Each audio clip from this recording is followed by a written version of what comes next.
नमस्कार, मी कृष्ण कुलकर्णी.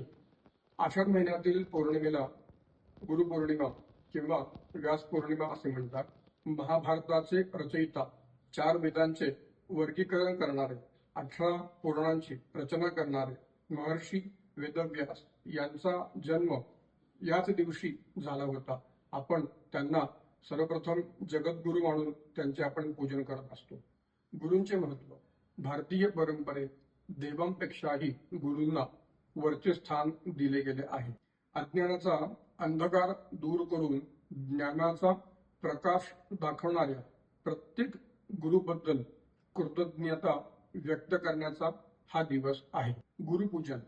या दिवशी साधक शिष्य आपापल्या गुरुदारांचे पूजन करतात. त्यांना वस्त्र दक्षिणा देऊन त्यांच्याकडून शुभ आशीर्वाद घेतात.